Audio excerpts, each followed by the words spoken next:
Coming to you live in a way from my house and Vinny from Studio B of our CHGO offices here in the West Loop of Chicago.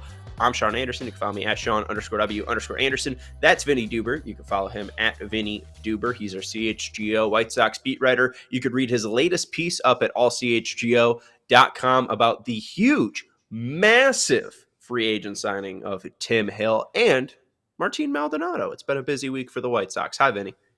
Sean, hello. It's been a hectic few minutes here. So any audio issues that folks might have experienced there in the opening seconds of this podcast, go ahead and give Sarah a break. She's been working the toggles and the switches. She's been shoveling coal into the fire and letting the steam go and everything to try to make this work today. Our engineer today is Sarah. Yes. Congrats, Sarah, for getting this bird off the plane. Steven will fix us soon. Don't worry. Thank you, Steven. Mr. Hockey? Yeah, he'll come in and then he'll fix Studio B or Studio A. I don't think he'll be able to figure it out, again, because of what you just brought up. Hockey, I think his brain is completely rewired, and he probably forgot everything that he knew when he was producing us. The guy can drive a mean Zamboni these days. I'm not sure he can produce a baseball show. Yes, he can. He's a golfing Zambonist now, and we wish him the best.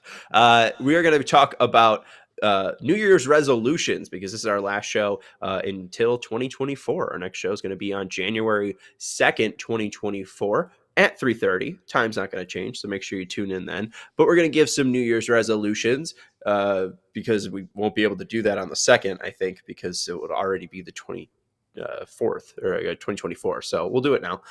And we're going to talk about, I think, the White Sox being misrepresented on Kevin Kaduk's list of top 10 stories in Chicago sports for 2023. You can go read that at allchgo.com, but I guess you agree. I mean, I brought it up yesterday. I brought it up on our show yesterday, giving some behind-the-scenes looks to what me and Kevin were talking about before he started his CHGO Sports podcast yesterday. And I think, when we broke down with our guy Jared everything that happened this year for the White Sox, I think I mentioned it when we got to late August that probably should have been one of the top 2 stories in Chicago sports this year. Not so in Kev's opinion, I guess, but hey, it is a subjective matter, isn't it?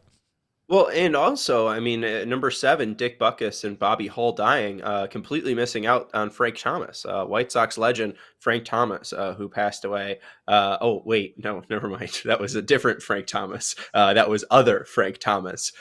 So Big Hurt, the Frank Thomas, he's still alive. So that was good to see that little selfie from Frank Thomas earlier today. But I also like this stat. I think. Let me make sure it's correct. I don't know if it's first or second, but Frank Thomas, the one that passed away, that was 93 years old, that played for the Pirates, it was an all-star, and the White Sox, Frank Thomas, is the players with the most home runs. So they are second with homers by players of the same name. So this is from Bennett Carroll. Have the second most homers by 2 players with the same name. Who do they trail? Wow, that's a good question. It's probably obvious, right? And I just don't know. It's obvious. Yeah, I know. Oh no, wait, that doesn't. Ken Griffey? Ken Griffey. Yeah, Ken Griffey right. Sr. and Ken Griffey Jr. So thank you, Bennett Carroll, for that one. I screwed up the delivery, but also Fox News killed Frank Thomas. So I'll give myself some leeway there. But let's talk a little bit. Yeah, because Kevin ranks the White Sox firing of Rick Hahn and Kenny Williams at 6. 5th was the hiring of Craig Counsell. What? Like, the Cubs 2023 was pretty mid and mediocre. The White Sox they lost 101 games. They were a flaming dumpster fire. I guess fire. It doesn't need the adjective of flaming, but you get what I'm saying. Like, they were a horrendous nightmare. And as you put it, Kenny Williams was here for 25 years. Well, I think that's the point, right? Is that it's not necessarily what the White Sox did this year, because, hey, they turned off their own fans pretty quickly into this season, let alone fans on the other side of town and folks who aren't even paying attention to baseball, if they're just a Bears fan or a Hawks fan or whatever, when you take the entirety of the city. But it's less about the fact that they lost 101 games. That's a story, certainly, but more about the fact that, hey, for the last quarter century, basically, the same one and then one or two people were running the White Sox baseball department, and this year it came to an end. And so that, you're talking about hiring a new manager on the north side, which, hey, that's a big deal for that Cubs team. They go out and they make him the highest paid manager that you've ever seen.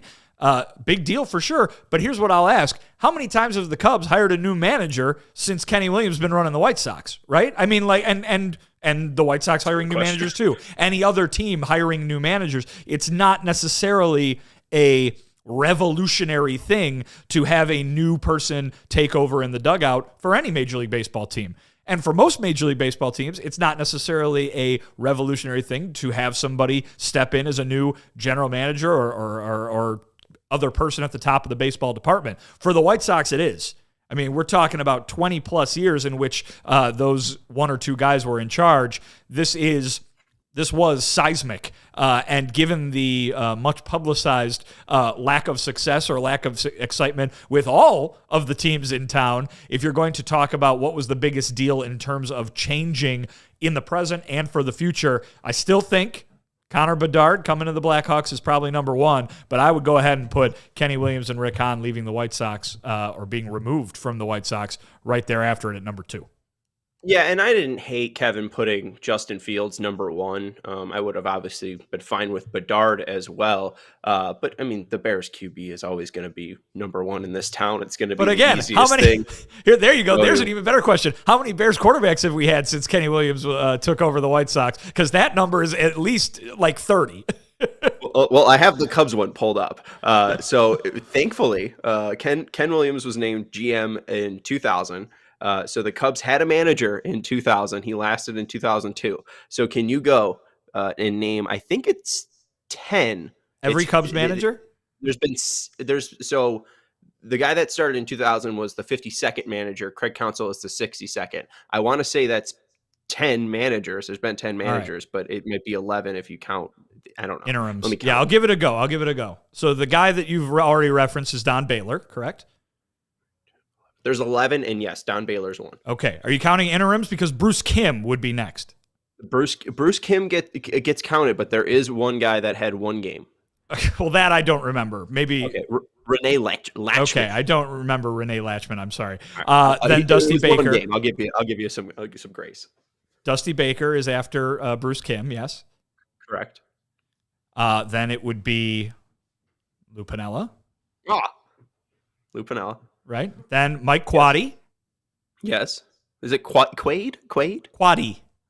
Oh. Does he not have a brother, Dennis? I don't believe he's part of that family. After that would be Dale Swaim? Or am I missing one? No? Okay, Dale Swaim. Then would be Joe Madden. Oh, Ricky, of course. Sorry, Ricky. Yes, sorry. 1 year of Ricky, and then Joe Madden, and then the guy they just had, David Ross. Correct. And then Craig Counsell. So, yeah, there's been 11, if you don't count Renee Latchman. There's been 10 managers, I guess, and if you don't count Bruce Kim, 9 managers. Hey, but I knew Bruce Kim. That was pretty good. You did know Bruce Kim. 78 games of Bruce Kim. Yeah, how would we even do Bears starting quarterbacks since Ken Williams? It would take the rest of the show, so let's not even try. No, I wasn't even going to do that. But does every single guy does Todd Collins in his one game count? Started a game, didn't he? Brutal. I would put that over under at 36 and a half. If Jake Flanagan's around and watching the show and not bored, I think that's a thing that he might enjoy doing. But anyways, I think the point being, Ken Williams was a very important story, and Rick Hahn was a very important story. And I feel like at least it should have been a top 5 story. So go read Kevin and go watch the CHGO Sports podcast from yesterday to figure out if you agree with us or maybe Kevin. But let's take a quick break. And then we'll answer one of the questions because Jake has a good question in the chat. And then we'll jump into our New Year's resolutions for 2024 in the Chicago White Sox. But want to let you know about our friends over at CIRCA Sports. And it is a very big weekend in the sports world. The Bears are taking on the Falcons. They're 3-point favorites. I think only Rick Morrissey is the only talking head to be taking the Falcons. So if you want to be a contrarian, maybe you look at the Falcons line. Blackhawks are taking on the Stars. If you think the Blackhawks are going to win, that line is at plus 320. You also have the college playoffs coming up. Alabama versus Michigan. Michigan is a 1.5 favorite. And Texas versus Washington. Texas is 4.5-point favorites. CIRCA Sports is the best because they have real people running the app. And if you have an issue, you won't deal with a chat bot. You will be dealing with the people that run the very pristine and very illustrious CIRCA Sportsbook in Las Vegas.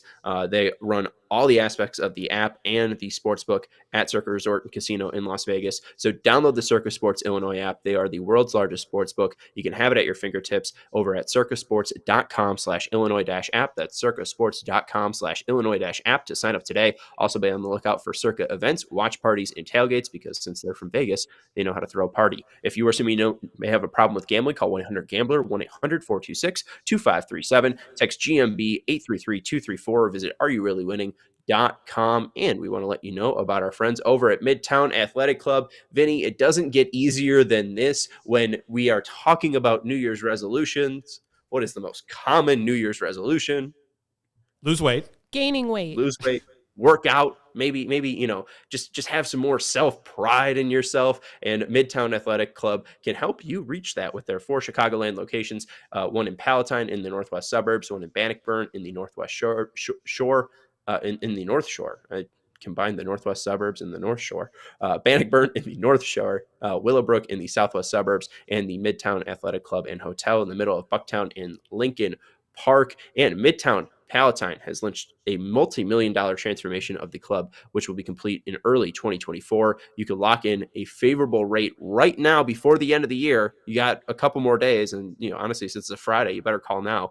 So call over or go to midtown.com/CHGO to find more about the new relaunched Palatine club and to find more about touring the nearest Midtown Athletic Club nearest you if you do want to start your New Year's off right. Their Midtown and Athletic Club in downtown or in main Chicago downtown is absolutely beautiful. It's stunning. It was great to take a tour of. So if you want to get swole like Sarah, go check out our friends over at Midtown Athletic Club.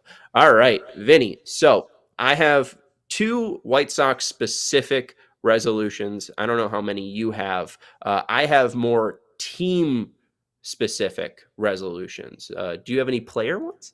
Well, I'll jump out here. I don't want to single anybody out necessarily because I do think that this was probably more of a lineup-wide issue, or at least multiple guys. But here's a New Year's resolution for the White Sox lineup. Listen to the hitting coach. The White Sox have a new hitting coach in Marcus Timms. We talked plenty about it when he was hired back in November, about some of the players that he's worked with, some of the things that he's been able to do. But what I heard from Pedro Grifol at the end of the year, and we played it here on the show after I had that interview with him, was there was a problem at times with players being receptive to what the coaching staff was saying. And I think we saw some of the fruits of exactly the benefit of listening to the hitting coaches when we saw Luis Robert make an early season transformation from a guy who was still kind of waving at pitches outside the strike zone to a guy who was a little bit more selective, and all of a sudden he turned into an MVP-type hitter.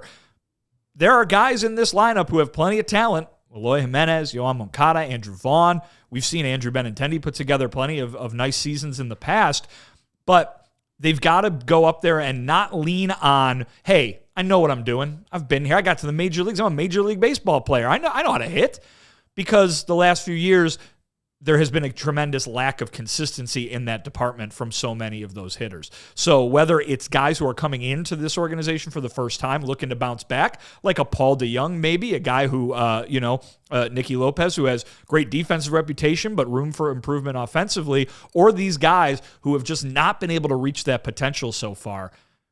Let's give the new guy a chance, right? I mean, let's go ahead and listen to Marcus Thames and see if that can get the job done. Because when you've got the manager saying at the end of the season, yeah, we had some issues at times. He didn't say it was the whole thing that broke the team down or anything like that.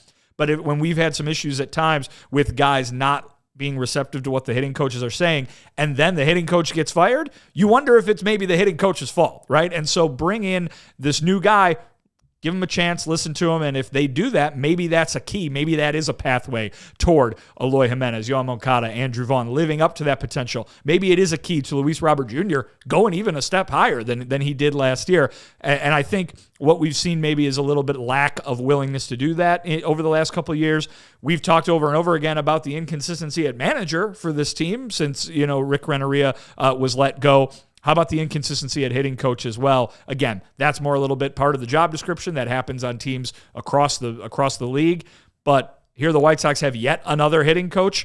The key to making him stick around a little bit might be the players opening up the ears a little wider. It's interesting just because, I don't know. None of those guys really seem anti-hitting coach, because Moncada had a pretty good stretch from August to the end of the year. It seemed like mainly his was just health issues. Maybe Pedro was talking about Eloy or the ever slain Oscar Colas, maybe even Yasmani Grandal, who won't be on the team. But the best hitter, Luis Robert Jr., we talked about that moment in May where he gets benched, and then in the next 13 games, he had an OPS of 1442. And Brian Sandelau of the Sun-Times wrote that Robert said the only switch in his preparation is that he'd gone back to the drills he was doing in the offseason with his personal trainer and personal hitting coach. Robert wasn't even crediting the hitting coach's work. Was that an issue? Was it the actual hitting coach? Benintendi, half of the hitting coach team was Tozar, and he has a previous relationship, so you'd be surprising if he was just tuning him out. I also am not trying to make this an indictment of any specific player or even the group that we're talking about here, the four or five guys maybe who are still here that are a part of that core. We've heard from managers in the past just describing hitters in general as harder to break through and harder to get a point across than pitchers per se when you get to the major league level. But this is a White Sox team, as we've talked over the past few days, weeks, as they have made additions to the position player group that needs to do something offensively. And so if there isn't help coming in, and granted they still got a right field spot that they need to fill, maybe do something at second base, but if there isn't more help coming in, more oomph coming in offensively, then that needs to come from the guys who are already here. And they had bad years last year. And yeah, there's a variety of reasons for that, health being chief among them. But why not give yourself every advantage, and why not explore every avenue in terms of bouncing back, in terms of reaching that potential, and in terms of, in some of these guys' cases, proving that you deserve another contract, proving that you deserve to stick around as an everyday player in the major leagues.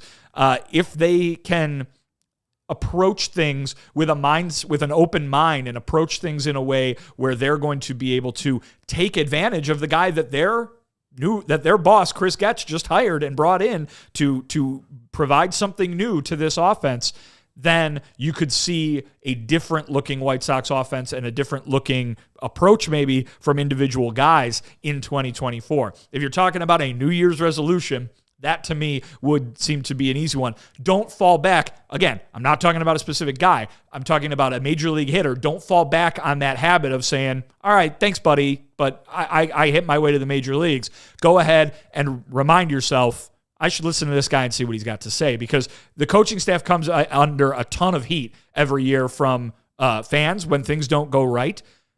It is a two-way street, and I think that everybody that's in our chat and in our comments, how long was Frank Menachino public enemy number one here?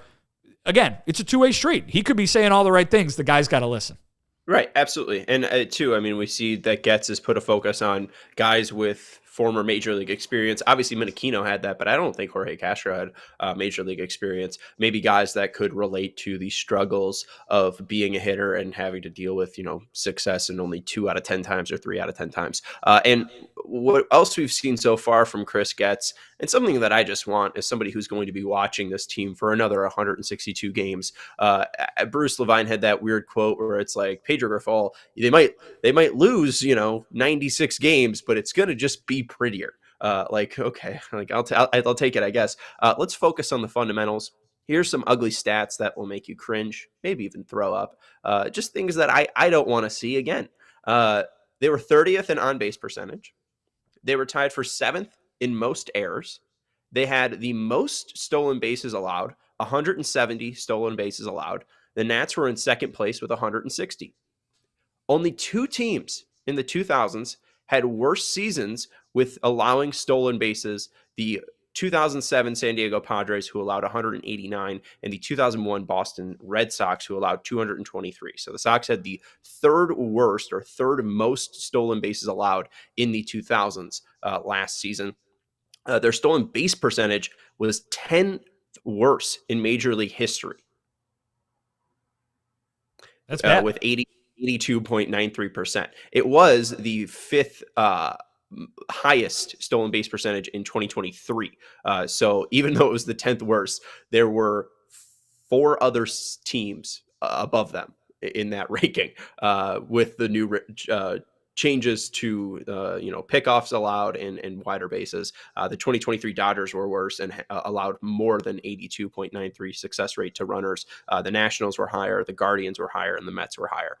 They allowed the 14th most walks in MLB history as That's a pitching bad. staff. It's real bad. Worst team since the 1999 Rockies.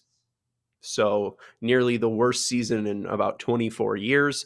They were 5th in baseball in 2023 in passed balls, 4th in wild pitches. According to defensive run saves, they were the 29th worst defense with negative 53 defensive run saves. And since that stat has been tracked, it is the 3rd worst defensive Sox season, I guess tied for the 2nd worst defensive Sox season. The 2007 season was worse with negative 63 defensive run saves, and the 2013 team was worse at negative 53. Again, the Sox team this year was at negative 53.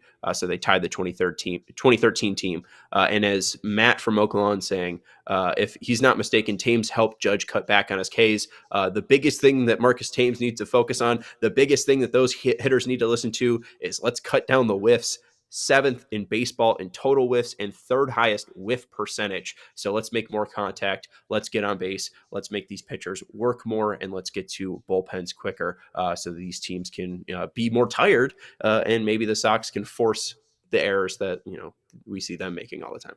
Well, Sean, I'll say this. You call it a New Year's resolution, but I think Chris Getz has gotten off to a start in a lot of those areas, right? And I mean, you specifically talk about errors, you specifically talk about base stealing, that kind of thing. Well, he's gone out and gotten some players who are brought in basically solely to be defensive upgrades, right? We're seeing guys being brought in whose offensive numbers are, very unimpressive.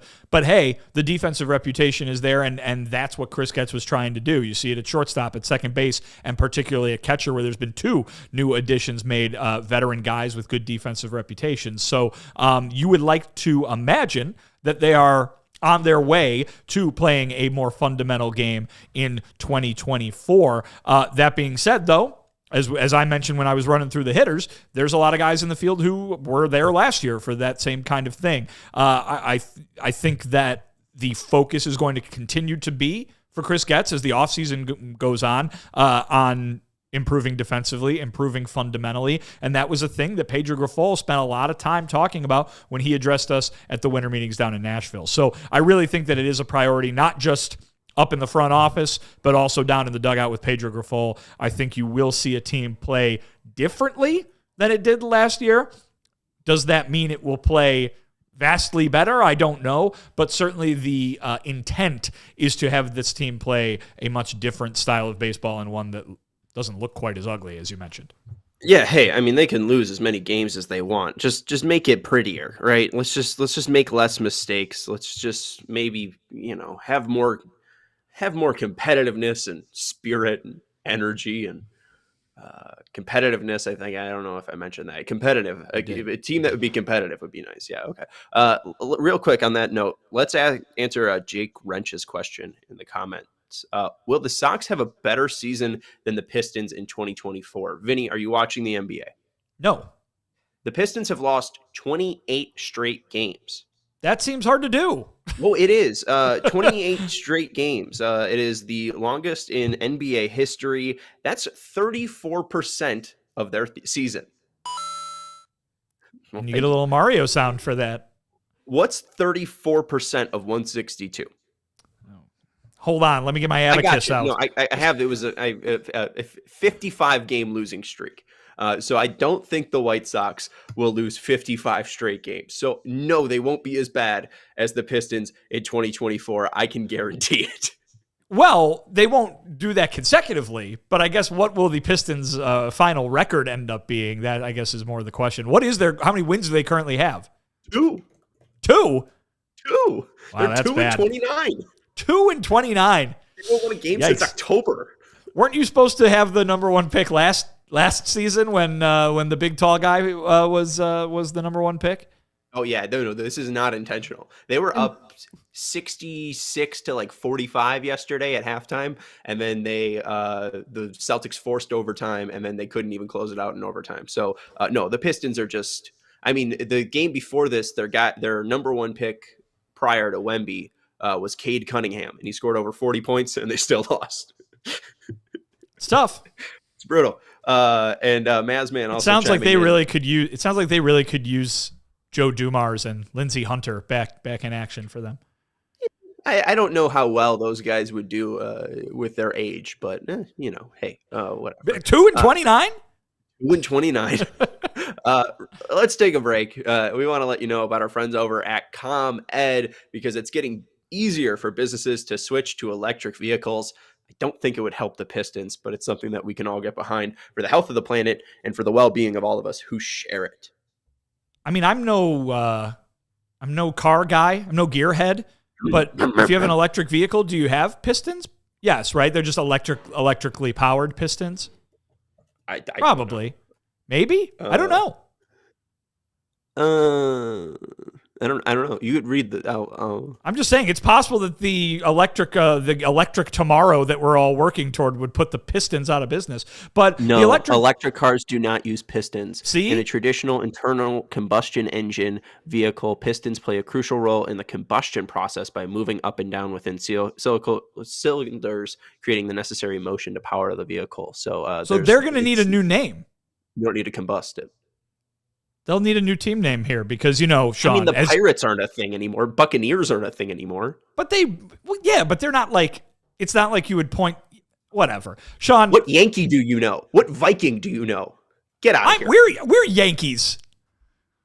We're Yankees. We're Northerners, Sean. But hey, the Pistons are going to need a new name because, as you know, the electric grid is evolving to meet your cleaner energy needs, including the Pistons' cleaner energy needs, as we all move with confidence toward an electric tomorrow. Whether you have one delivery van or a whole fleet of shipping trucks, ComEd can help guide you to make the changes that make sense. What should business owners do, Vinny? Business owners, like the one who presumably owns the Pistons, should go to ComEd.com/clean to learn more about the resources, fleet rebates, and infrastructure incentives available to help businesses go electric. If you, yes, you, own a business, don't wait. Start making your plan today to switch to electric vehicles. They're good for business, good for the planet, good for all of us. Go to ComEd.com/clean. Did you say ComEd.com/clean? Sean, I'm glad that you took that Grant Hill rookie card out of your ear because you heard me correctly. Now go and see how going electric connects us to a better way of doing business and a better future for generations to come.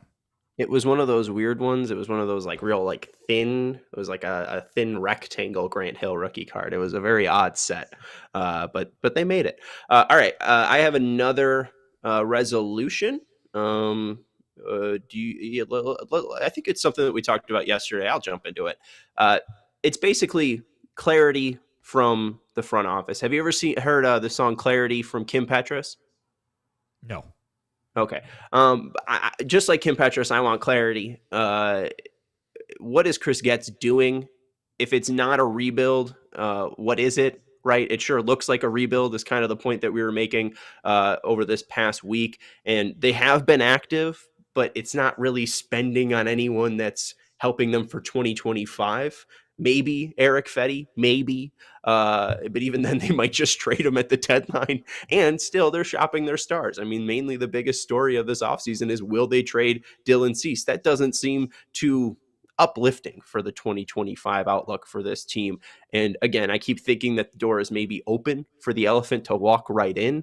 Maybe the elephant will be allowed into the room because they have Dylan Cease and Luis Robert Jr., but I just don't know what to expect from Chris Getz. And I think NATO in the Discord made a good point. He said, I'm not sure what Getz is doing.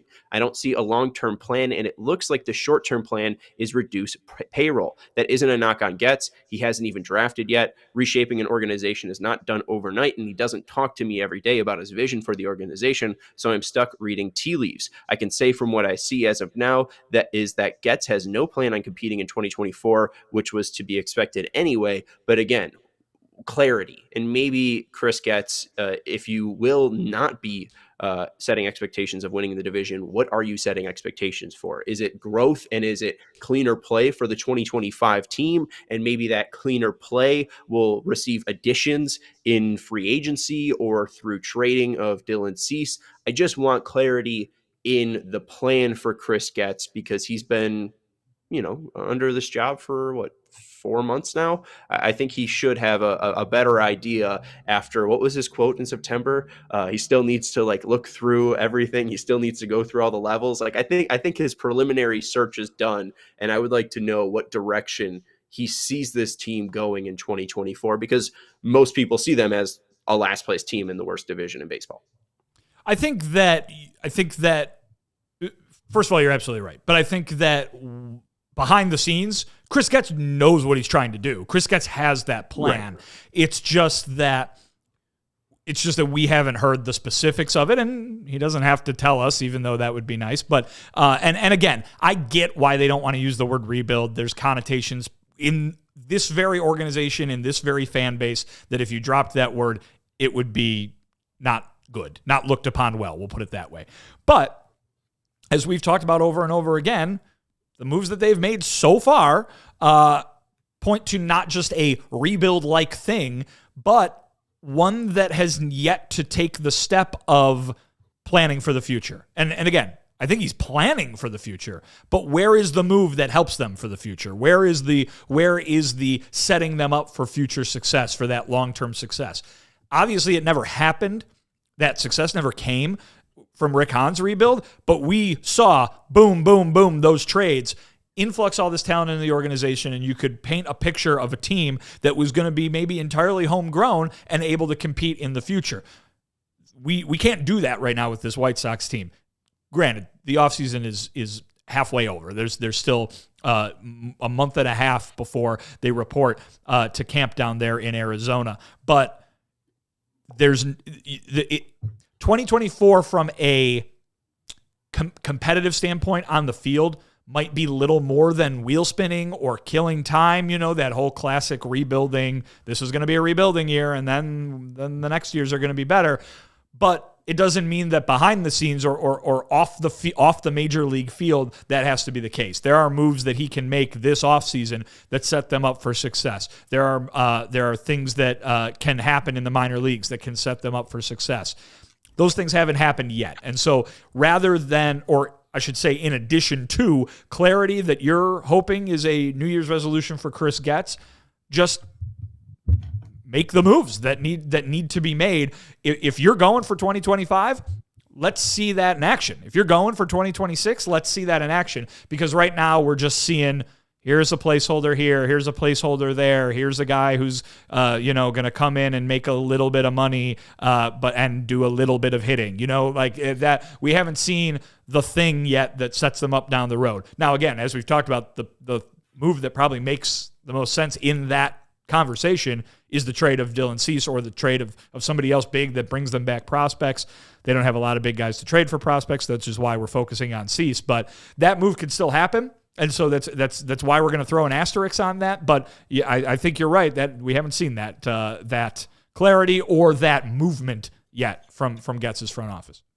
Right, and maybe Chris Getz has learned from his predecessor, and maybe not to make any certain remarks like mired in mediocrity, and you ask me after the parade. Maybe we'll never get that clarity because he'll just let the team speak for themselves on the field, which I'd be fine with. Just hopefully at some point in the next 2 years they are above 500.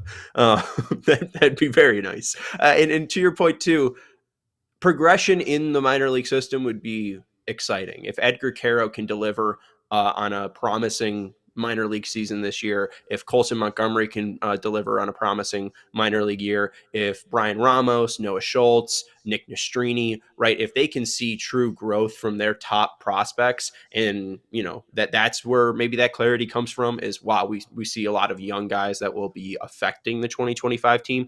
Maybe we get clarity there, and hopefully again, what Frank Thomas wanted the job, but Jerry Reinsdorf said that no one has run the minor leagues better than Chris Getz. So hopefully that continues in 2024, and we can see growth from those top prospects. All right, you got another resolution here?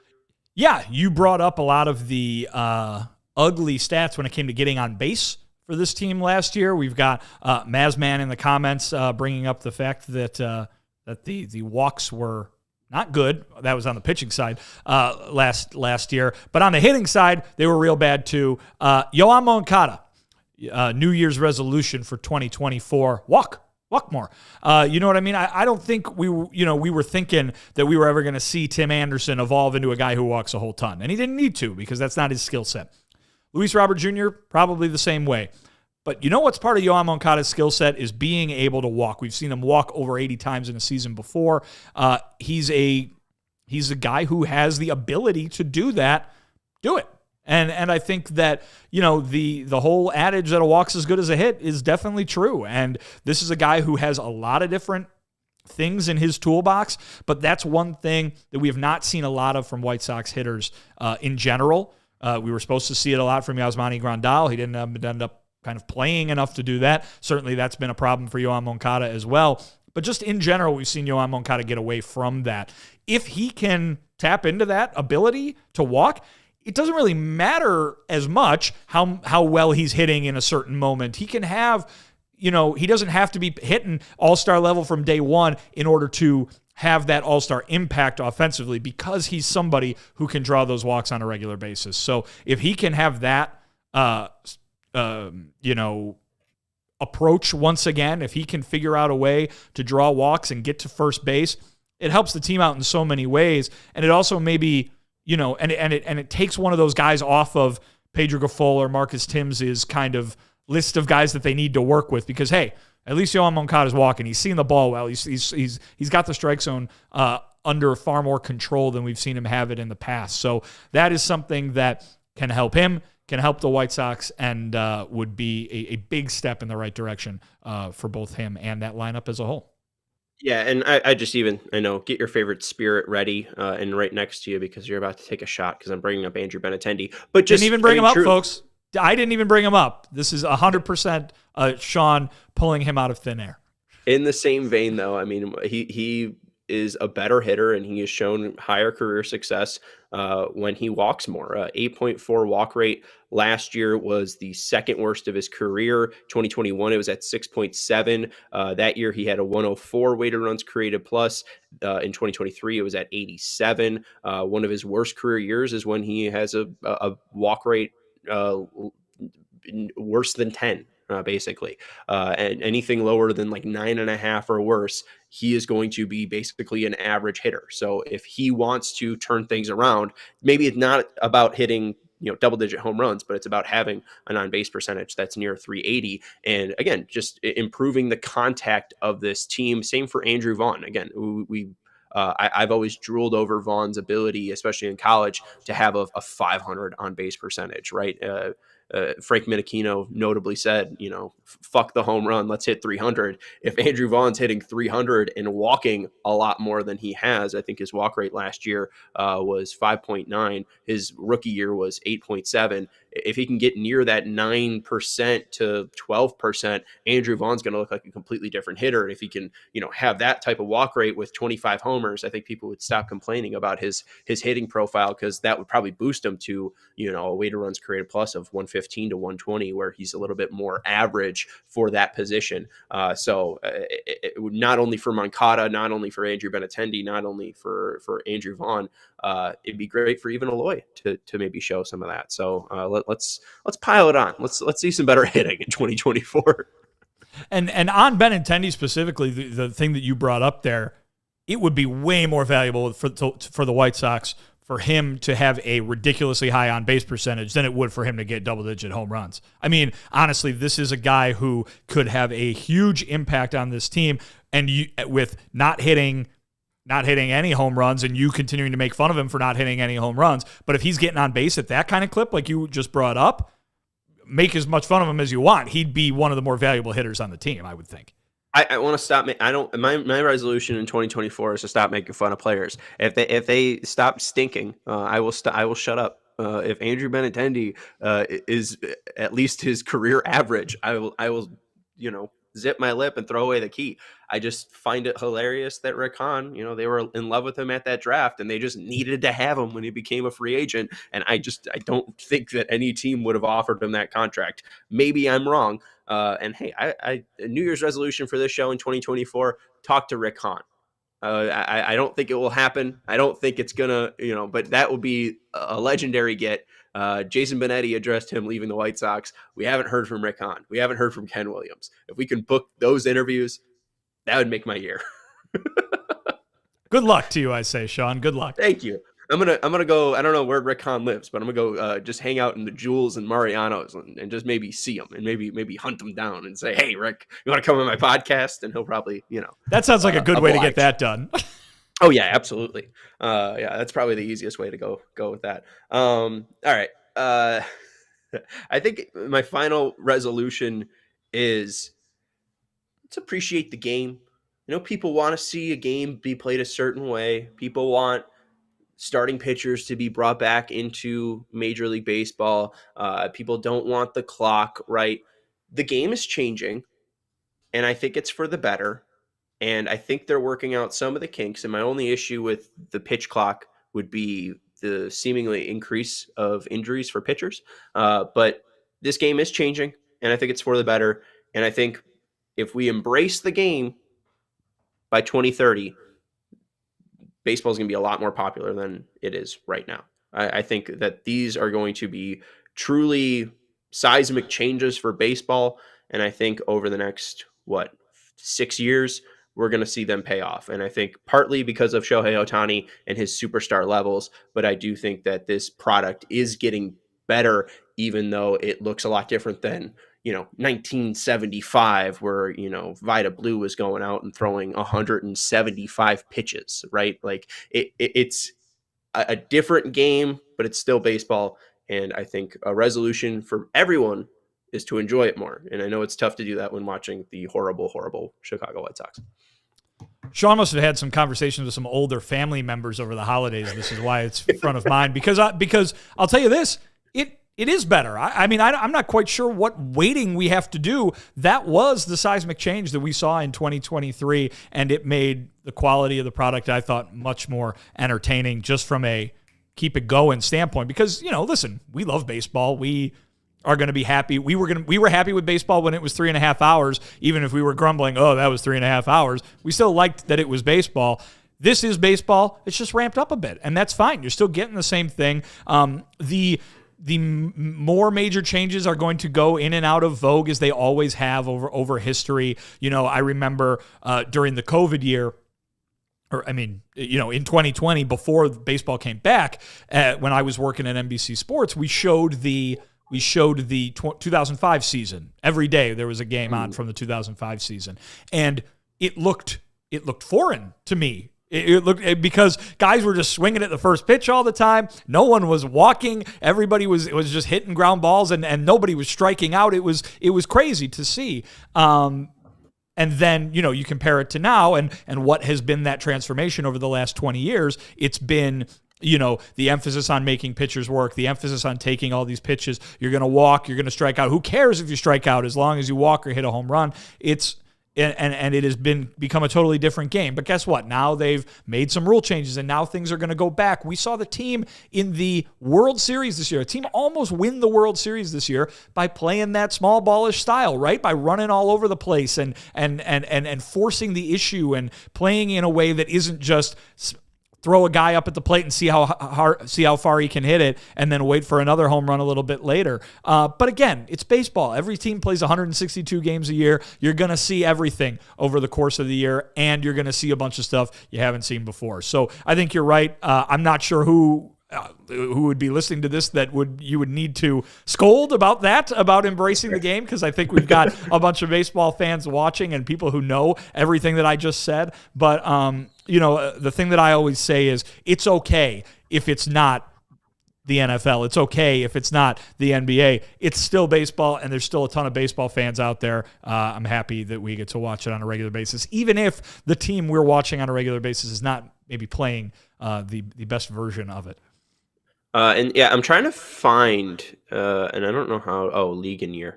I'm trying to find, now that you brought that point up, a guy swinging at the first pitch. Like, are there more pitches? I guess. 2015, at least since 2008, 2015 had 7,000 or so pitches. In 2023 had 717,000. So like 17,000 more. Between 2023 and 2015, but even 2019, there was 700,300, or I don't know how to read numbers, 732,000. There we go, pitches. So about a 32,000 difference between since 2008, the lowest and the highest. So, I mean, maybe there's just too many pitches. Maybe guys are too patient. Maybe we're seeing too many walks. Maybe we need to see more 2005 action where guys are swinging at the first pitch, and that would help the White Sox throw 4 complete games in the World Series. Or not 4 complete games. I got to stop. We got to end this. I have COVID. That's Vinnie Duber. You can follow him at Vinnie Duber. He's our CHGO White Sox beat writer. Happy New Year! I can't wait to go sing Auld Lang Syne, that great tune, and enjoy my 2024.